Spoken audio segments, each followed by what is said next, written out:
Okay, good afternoon. It's a pleasure to be here and share our perspectives on what M2M and IoT brings into healthcare. Share also a few of the examples. So, as a physician by training, I spent about half of my career in hospitals and health systems, and another half in technology companies such as Intel, Cisco. More recently at General Electric, before I started MQIdentity.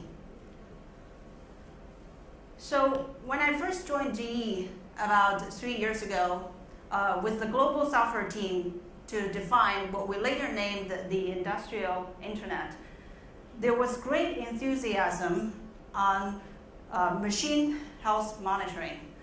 So obviously, by gaining insight into the health state of the engines, for example, it enables something called predictive health management of the machines, of course.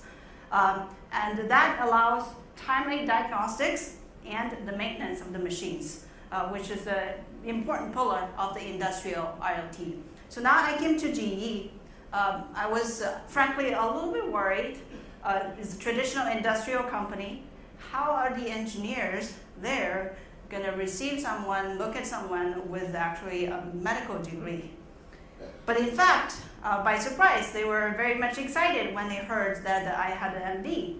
So they say, wow, I didn't know there's a degree in monitoring and diagnostics. That's great. So it all went well. Coming back to healthcare here, is it M2M? Is it all about monitoring? Be it things, machines, or people? Is it all about monitoring? It may be so because given the recent proliferation of sensors and apps on health monitoring, it seems the whole game is about getting better predictive maintenance of our own bodies. But what I would argue today is that with the world of connected things and with the smart and connected machines in healthcare, the possibilities here is much greater than just the monitoring. But at the same time, the risks of sidetracks and digressions, there's also a lot. And we know that after all, healthcare has not had a happy marriage so far with information technology. If we're not careful, several traps is going to get worse on obsessions with documentation, with big data, don't tell next door, and with the workflow. So these are the risks. They are at risk of hampering the real value in IoT and healthcare and M2M in healthcare, which is more about actions and interactions towards results.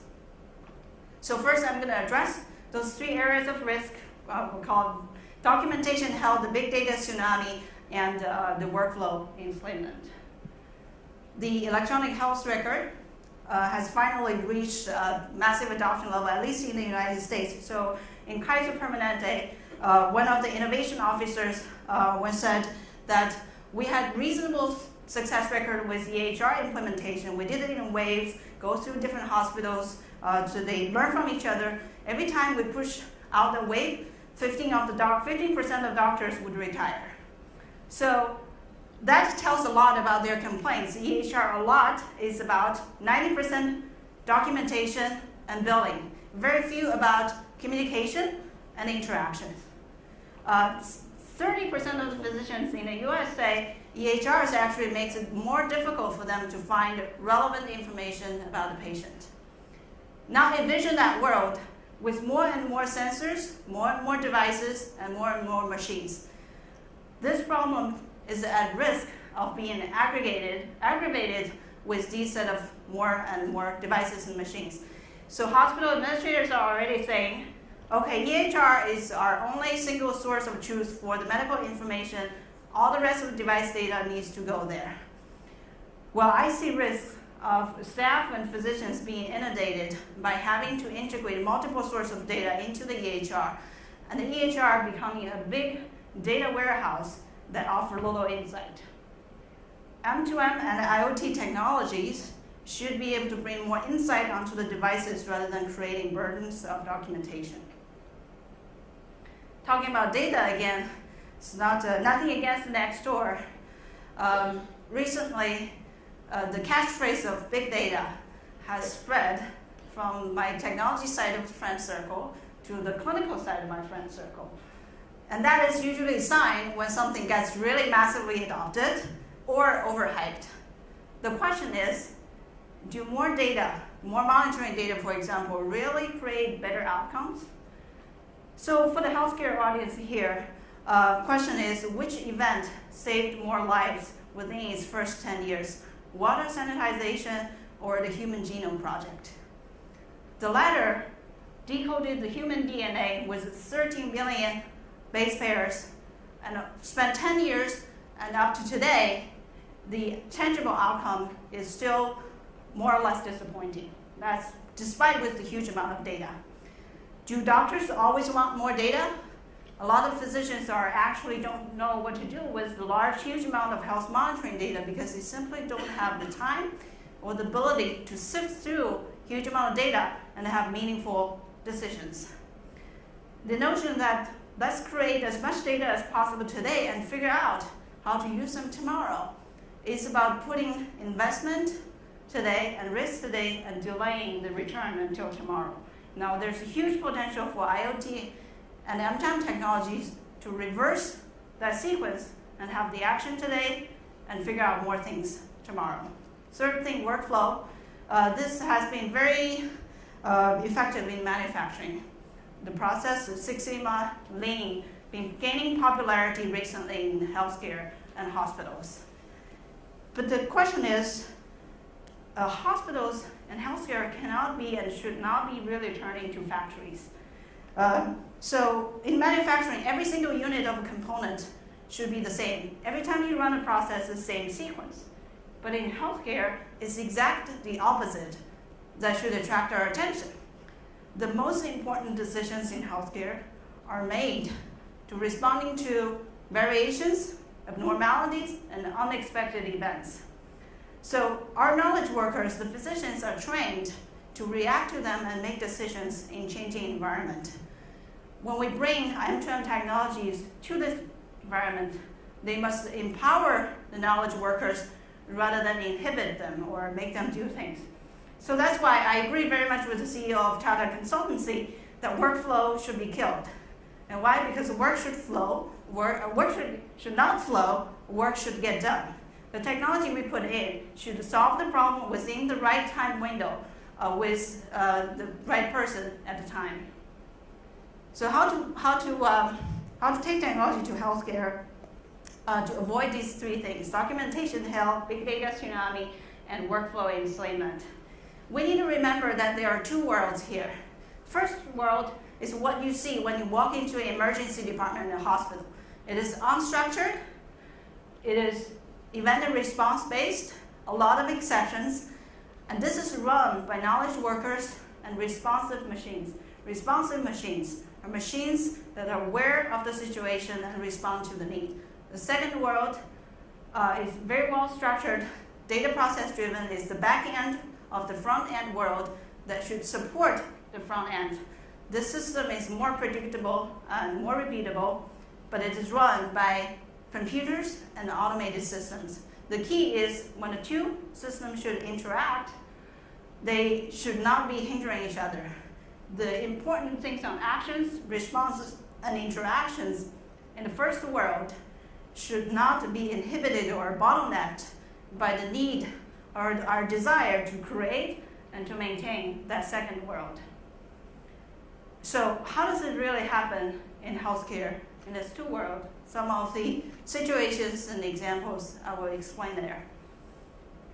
We've got a great number of proliferation of sensors and devices in home health care management. The collection, aggregation, and analysis of data here should be automated into a system, and in fact, sophisticated advanced analytics should be applied to generate and test new hypotheses here. But that technology is very different from the one that enables a primary care physician to take a response on a particular situation. That response is the difference between the big data and the small actions. The small actions are context-based and individual-based. This means the end users should be able to define rules and define events that they want to respond to. For example, if my patient's at home, the compliance rate of the sleep therapy goes down below 50%, send him a personal note from me automatically. The two things here are important. First, the non-technical user should be able to define what is significant, what's event for them. And second, the response should be automated or at least greatly simplified. Otherwise, it would not happen with the end users. In the same way, when we have an outpatient virtual clinic, envision the patient here, seeing the nurse here, some of the local simple devices, we expect that system and devices to be interfacing with the electronic EHR system and be able to push the patient data and draw the relevant information. But the physician who is giving the virtual consult at the time should not wait until everything gets integrated. He should get the real-time information directly from the different devices, put together in an intelligent way, and be able to make this decision right there during the same encounter. And more importantly, think about this operator here who is supporting. He needs to have the same time window to take his action if anything goes wrong, any of those devices and machines goes wrong. And if he's supporting a dozen of clinics, he better have a pretty good monitoring and response system on top of the devices and machines that's running here. In outpatient centers, we would like those outpatient centers to be connected to lab information system and commercial labs to draw the information, for example. But very often what impacts the clinic workflow, what impacts the clinical efficiency is the labs and simple point of care tests available at the clinic. And right there, without waiting, the caregiver should be able to get the report directly from those devices. More importantly, rules should be set, which says, for example, if the results falls out of the reportable range of this device, patient don't go home and stay and do a repeat test before you leave. And these are important things to streamline the workflow. Now, last aspect about this, in the hospitals, operating rooms. We talked a lot about connecting machine and sending the machine data to the cloud. But we should think more of the reverse.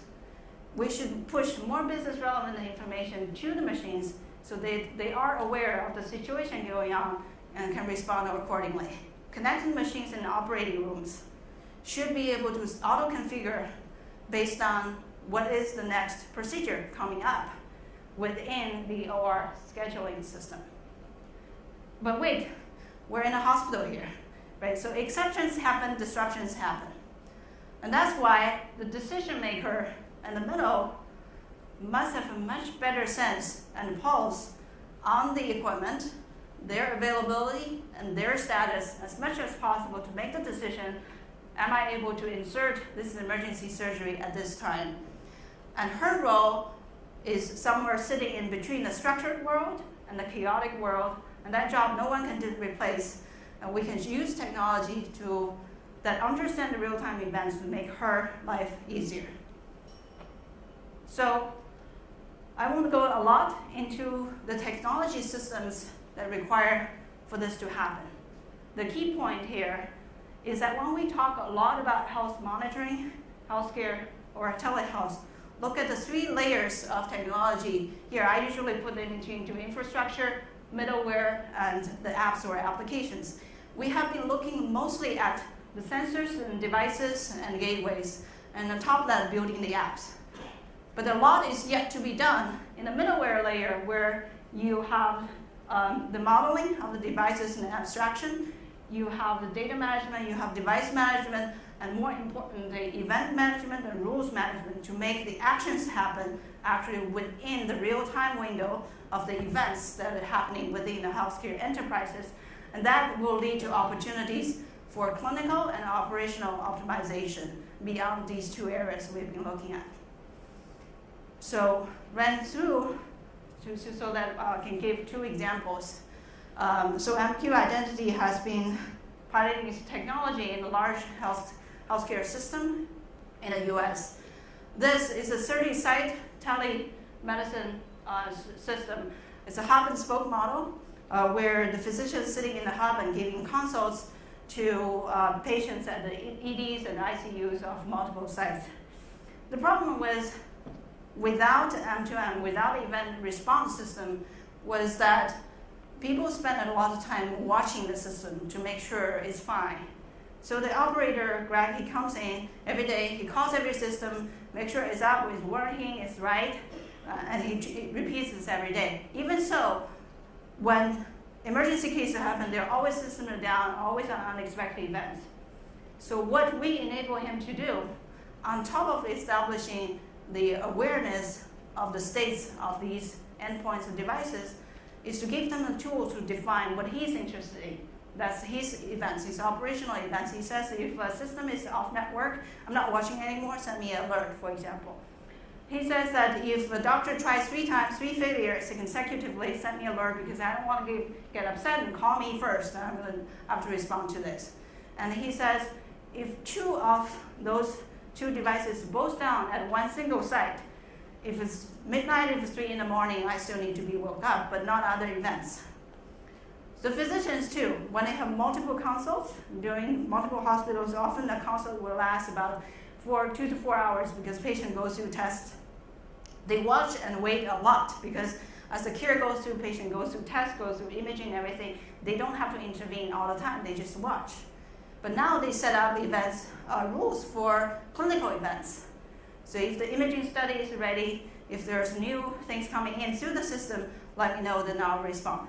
This is a much response-based system that's much better than purely collecting data. Second example, Prashanti Clinic. This is a multidisciplinary clinic that actually has its own lab, has its own imaging on the site, because the goal of this clinic is to enable smooth patient experience. Patient actually comes in and see the doctor and take the tests on the same day. But the disruption or the issue here is that after patient finishes the test, because it takes so long to integrate the results into the documentation part, the EHR, EMR, so actually they have to come back on the second day to be able to review their results with the doctors. Because of the large number of patients that go through this clinic, it's not possible to do it on the same day. So how do we streamline that and have the goal of pushing patients on the same day so they can review everything, finish their visits? Now, first of all, automate the input from devices into the EHR, the outcomes, so that those times can be saved from the staff. Secondly, if you can't move all patients from day 2 to day 1, select some of them so they can be seen on the second half of the day. And that means you need to be able to set up rules that they care about. Rules like the white blood cell count coming from the devices and say this is an acute case. This is not a chronic case, it's better to ask patient to stay and have another session to review the results. These may be small things. More things can be enabled when the more data are getting results driven and getting rules driven and have responses. But that's a very different system from just connecting data and monitoring. Now with this, I want to go back to the initial message that software is becoming more and powerful to enable business interactions happening through real time. We should take our eyes a little bit also aside from the health monitoring and sensor part and look at enterprises, looking at changing the operational patterns of a lot of things that we're doing to save efficiency before we reveal all the mysteries of the human biology. Okay, thanks.